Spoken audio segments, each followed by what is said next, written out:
Voilà, c'est parti.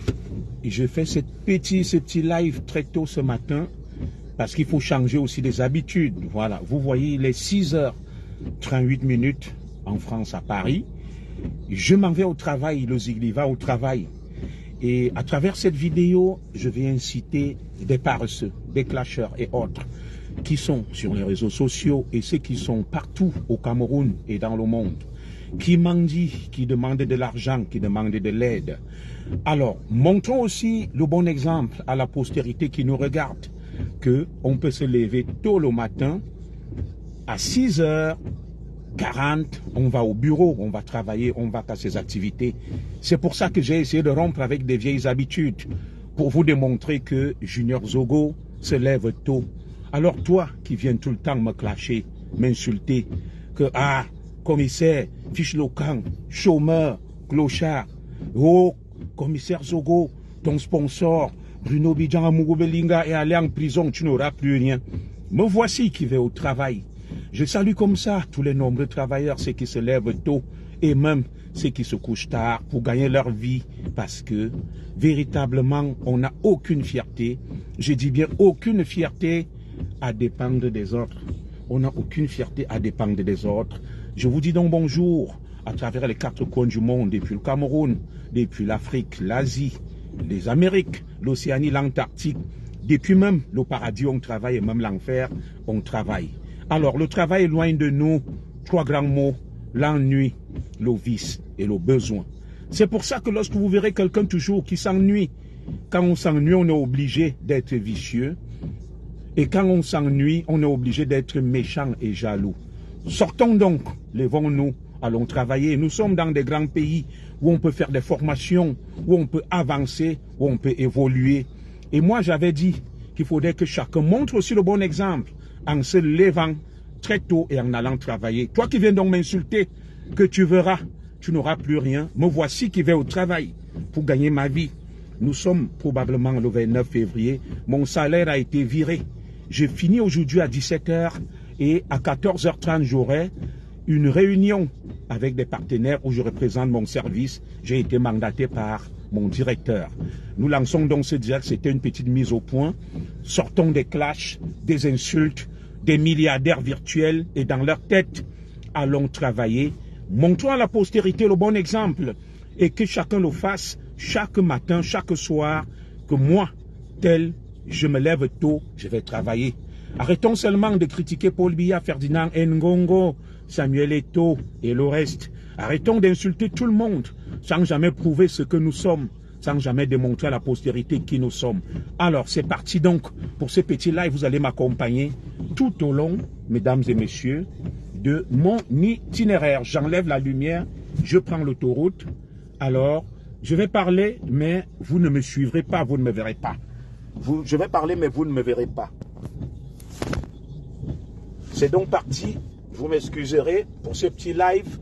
Vous me direz si vous me suivez ou pas. Je vais baisser. Hop, vous m'excuserez. Je vais me concentrer. Les lumières, le chauffage. C'est parti. Hop.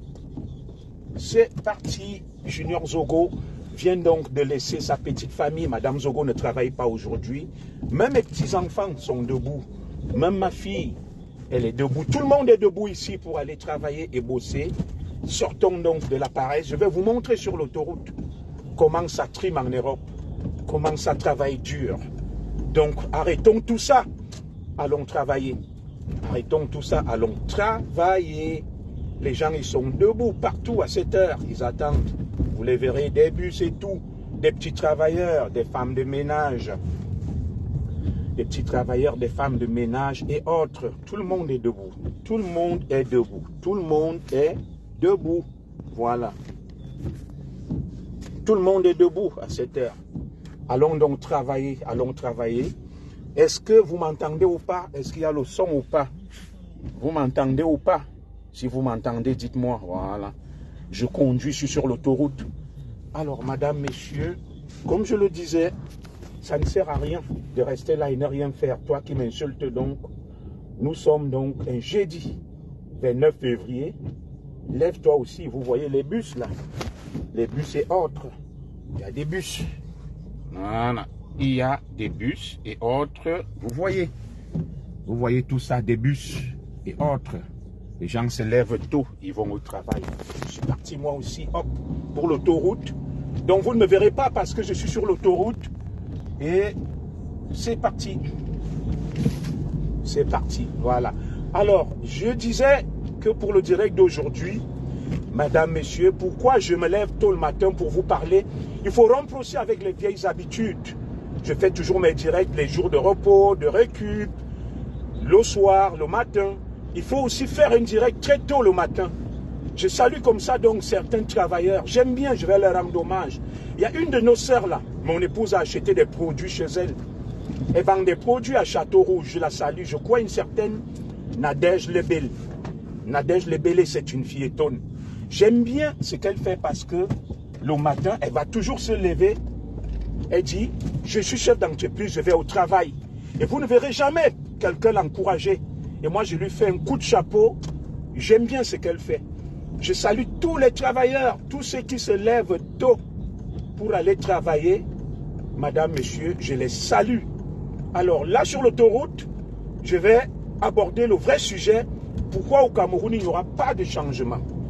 Pourquoi au Cameroun, il n'y aura pas de changement? Laissez que je prenne l'autoroute, parce que je suis sur la bande d'accélération. C'est parti. Voilà. Je fais un peu attention, de peur qu'on ait accusé encore Ngongo. Que Ngongo a eu Zogo. Voilà. Nous sommes sur l'autoroute, je vais vous montrer. Ça bosse dur sur l'autoroute.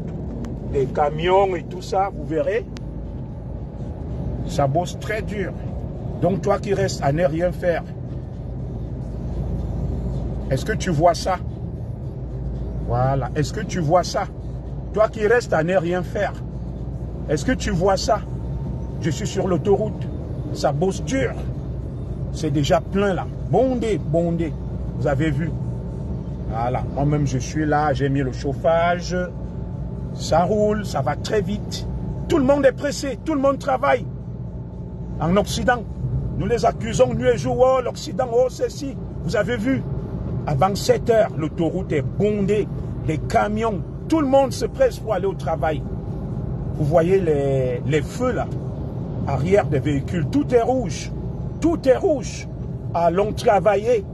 C'est le matin. Je le fais pour vous encourager. Je te salue, toi qui es déjà debout au Cameroun pour laver, balayer les bureaux, la femme de ménage et le reste en France, dans le monde. Les infirmières, les petits métiers. C'est grâce à vous. C'est grâce à vous. Alors, nous allons donc revenir, madame, monsieur, sur mon message. Alors aujourd'hui, je tenais à vous faire... aujourd'hui, madame, messieurs, je tenais à vous entretenir. Hein, je suis sur l'autoroute, je ne peux pas vous regarder.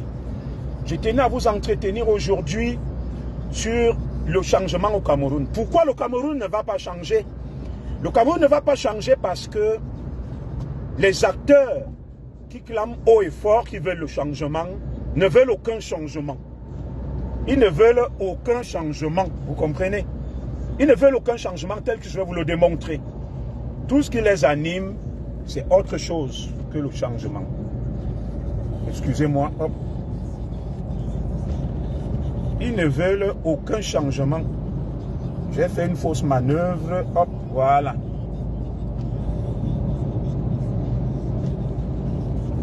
Ils ne veulent aucun changement.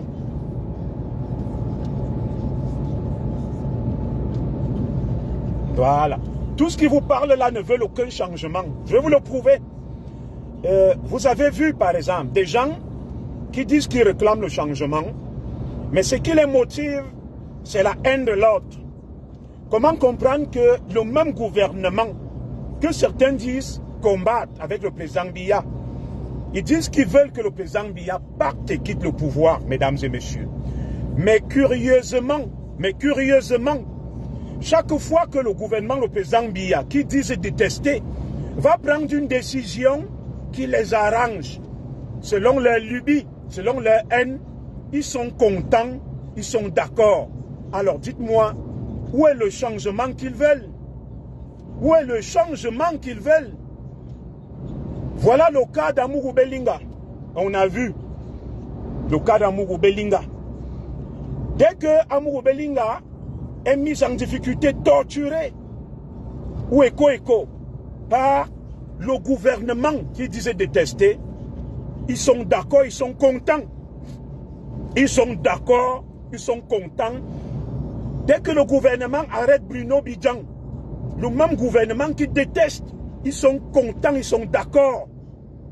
Tout d'un coup, le gouvernement devient compétent. Excusez-moi, je vais baisser la chaleur.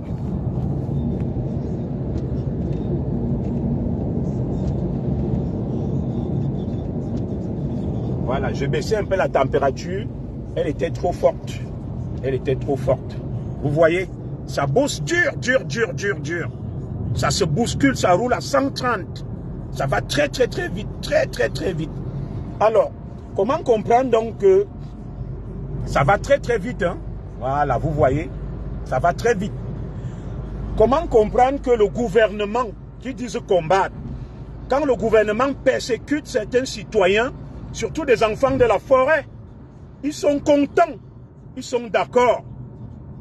Tout d'un coup, Paul Biya devient compétent devant les talibans. Paul Biya devient compétent en Ngongo, les ministres, les Mouélés. Parce qu'ils ont agi contre Samuel Eto'o. Parce qu'ils ont agi contre Amourou Belinga. Parce qu'ils ont agi contre Bruno Bidjan. Parce qu'ils ont agi contre Eko Maxime. Le même gouvernement qui dit se détester. Ils disent se battre pour le changement. Ils disent que non, les choses doivent changer au Cameroun. Non, vous n'êtes pas pour le changement. Vous êtes là pour la haine. Votre motivation, c'est la haine de l'autre. Et je vous parle donc aujourd'hui, sans vous regarder dans les yeux, parce que je roule, je suis sur l'autoroute. Vous n'êtes pas pour le changement, mes frères. De telles attitudes n'encouragent pas les autres, parce que vous manifestez de la haine vis-à-vis des autres. Le gouvernement, pour vous, n'est pas bien et n'est pas compétent, parce que ce gouvernement fait des choses qui ne vous arrangent pas. Quand ce gouvernement fait des choses qui vous arrangent, subitement il devient compétent. Alors dites-moi, de quel changement vous parlez? Et avec ça, donc, pourquoi les autres vont vous suivre? Quand on dit 2025 arrive, mobilisons-nous pour mettre fin à ça. Les autres savent que vous ne voulez pas le changement. Vous êtes là pour une haine que vous n'osez pas exprimer, pour la haine de l'autre, pour des choses inavouées qui vous tiennent à cœur. Alors, peuple du Cameroun, sommes-nous là pour le changement ou pour autre chose? C'est à vous de me répondre. Beaucoup m'ont interpellé, le commissaire Zogo, mobilisons-nous, mettons-nous ensemble, mettons nos égos de côté, travaillons. Alors, dites-moi, vous travaillez pourquoi? Où est donc votre amour du Cameroun et votre volonté de vouloir changer les choses? C'est où? Moi, je veux voir. Je vois rien. Je vois juste de la haine. Quand un enfant de la forêt est frappé, vous jubilez. Ngongo devient compétent, il devient votre allié. Mais le même Ngongo qui est votre allié, c'est ça que je ne comprends pas. C'est le même Ngongo que vous accusez de gérer le Cameroun par procuration. De gérer le Cameroun sur haute instruction. Mais quand il agit pour court-circuiter des enfants de la forêt Eto'o, Amourou Belinga, Bruno Bidjan, Ngongo devient bon et compétent, mes frères. Que voulons-nous? Voulons-nous vraiment le changement ou autre chose, mes chers frères? Voulons-nous le changement ou autre chose, mes chers frères? Voulons-nous le changement ou autre chose? Voilà les immixtions, les intrusions de l'État du Cameroun dans les affaires de la fédération, mes chers frères. Dans les affaires de la fédération, excusez-moi. L'État s'ingère et s'immisce dans les affaires de la fédération camerounaise de football. Moi, je m'attends à ce que le peuple du changement se lève et dise que non, ça ne se fait pas. C'est à la fédération de choisir un entraîneur. Ce n'est pas à l'État du Cameroun de donner des instructions. C'est vrai, certains me diront, oui, commissaire Zogo, celui qui finance paye. Oh, c'est monté, c'est descendu. Je vais un peu me garer là, j'ai encore quelques minutes, je suis déjà arrivé. Voilà, je suis déjà arrivé, je vais me garer et je vais mettre la lumière. Hop. On va échanger 5 minutes. Après, j'irai dans mon bureau. Très bien. Alors, au moment où la fédération se lève, on voit Ngongo, les hautes instructions. Le président a dit que le coach, le même gouvernement qui choisit l'entraîneur. Vous avez vu la lettre du secrétaire général à présent, M. Ferdinand Ngongo, qui établit la liste et donne le haut accord du président pour le staff, l'entraîneur. C'est eux qui ont choisi l'entraîneur. Et c'est le même gouvernement, quand ça ne marche pas, qui s'en prend à Eto'o. Pourtant, ce sont eux qui ont choisi son. Vous voyez l'interview de Samuel Eto'o sur France 24. Il dit, nous allons proposer 3 profils d'entraîneurs, de sélectionneurs au gouvernement. Et nous émettons un avis. Et ça sera au premier sportif camerounais via le secrétaire général de la présidence de trancher, de prendre une décision. Est-ce que les Camerounais savent que Eto'o, à travers ça, expose même le gouvernement? Ne soyez pas surpris que dans les prochains jours, que la FIFA sanctionne le Cameroun parce qu'il est interdit au gouvernement, aux États de s'y mixer, de s'ingérer dans les affaires des fédérations. Ne soyez pas surpris, et tout c'est ce qui fait que le Cameroun soit sanctionné par la FIFA. Nous voyons beaucoup de fédérations au monde. Le sélectionneur est choisi en France où je vis par la fédération. Rien à voir avec le gouvernement. Tout c'est le gouvernement. Tout c'est le secrétaire général, la présidence de la République. Les hautes instructions pour balayer nos coups viennent du secrétaire. Pour nous marier, viennent du secrétaire général, la présidence de la République. Pour aller pisser, viennent du secrétaire général, la présidence. Pour faire ses besoins, du secrétaire général, la présidence. Tout vient du secrétaire général, la présidence, sur haute instruction du président. Au lieu qu'on se mobilise contre ce jacobinisme, ce centralisme à outrance, à la stalinienne, où tout est décidé à la présidence de la République par un seul individu, Ferdinand Ngongo, les talibans, les soi-disant peuple du changement applaudissent parce qu'ils détestent Eto'o, parce qu'ils détestent Bruno Bidjan, parce qu'ils détestent Amourou Belinga, parce qu'ils détestent Eko. Alors dites-moi, de quel changement parlons-nous? C'est le Cameroun de la honte, Marie-Thérèse. De quel Cameroun? Eto'o est avec l'État, c'est lui qui nous a demandé de voter son père. Je suis d'accord, Céline Onan. Eto'o est respectueux des institutions et de la République. Et l'État du Cameroun, ce n'est pas le RDPC. Tu utilises un mot là, l'État, c'est l'ignorance. C'est quoi l'État? L'État, c'est la population, le gouvernement, l'autorité. Alors, de quel changement voulons-nous? Le changement où on laisse faire, quand ça nous arrange, on applaudit. Non, vous n'êtes pas contre Paul Biya. Vous n'êtes pas contre Ngongo. Vous n'êtes contre personne. Vous êtes là pour exprimer la haine vis-à-vis des enfants de la forêt. Et à cause de ça, donc, Ngongo pourra être président, Brenda, Franck Biya ou n'importe qui. Vous n'allez rien faire. Vous êtes des bavards animés par l'esprit de haine. Donc, ne parlons pas de changement. Si nous voulons le changement, changeons déjà nos mentalités. Soyons sérieux. Ne détestons pas les gens. Que là, Ngongo, Mwele, le président Biya devienne compétent quand il frappe Eko, quand il frappe Bruno Bidjan, quand il frappe Amourou Belinga, quand il frappe Eto'o. Un enfant de la forêt, vous applaudissez. Des vauriens qui ne travaillent pas, qui ne font rien. Ils sont des grands donneurs de leçons, les valseros et autres. À l'heure où nous allons travailler, vous avez déjà vu Valsero aller travailler? Non. Le plus grand donneur de leçons. Moi, je vais donc aller. Il est 7 heures. Que Dieu vous bénisse. Vous allez suivre ces petits directs toute la journée. Inch'Allah. Merci.